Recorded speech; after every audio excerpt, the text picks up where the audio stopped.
Assalamualaikum. Hai, hari ini saya ingin membincangkan tentang 17 matlamat Sustainable Development Goals atau disingkatkan sebagai SDG.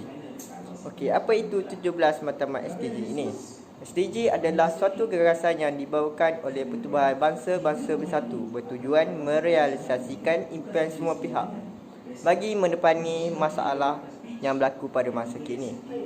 Okey, satu daripada 17 matlamat yang ingin saya bahaskan adalah matlamat yang ke-16, iaitu keamanan, keadilan dan institusi yang kuat.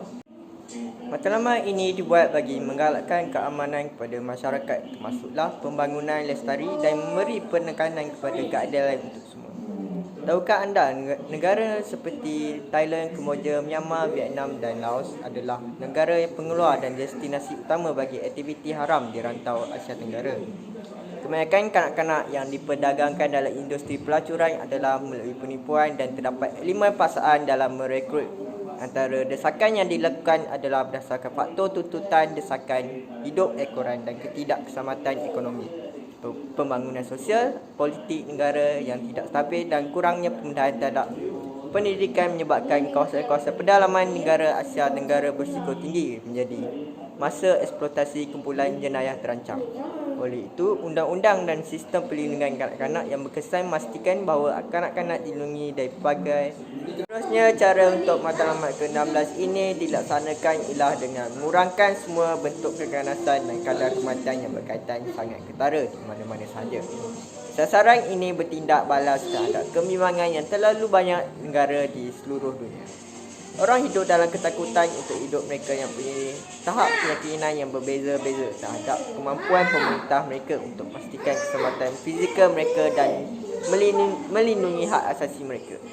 Sasaran ini meminta pemerintah untuk memastikan bahawa semua orang diberi perlindungan oleh negara dan juga untuk pengembangan budaya yang tidak bergantung pada kekerasan sebagai kaedah penyelesaian konflik.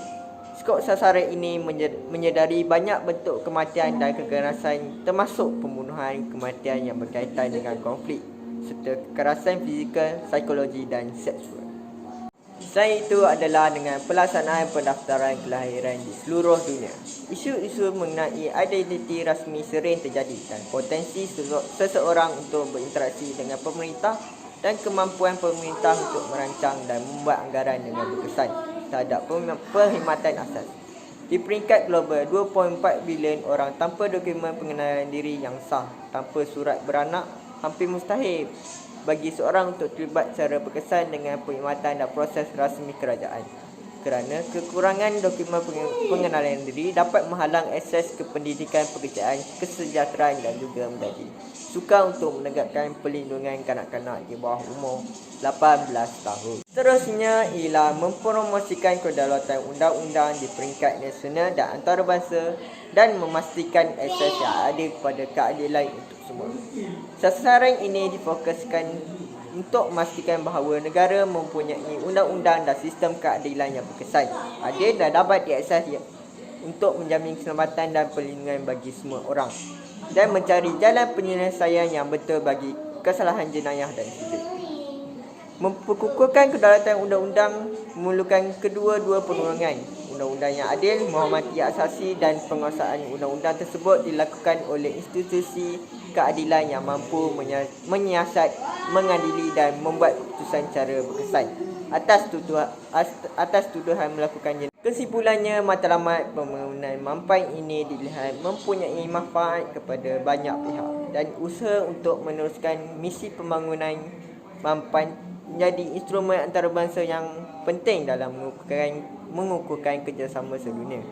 Jika matlamat ini tidak direalisasikan, masalah seperti perhambaan seks perdagangan kanak-kanak dan keganasan akan semakin berleluasa. Maka semua pihak mestilah bekerjasama menangani masalah ini supaya manfaatnya dapat dinikmati semua lapisan masyarakat. Sekian, terima kasih.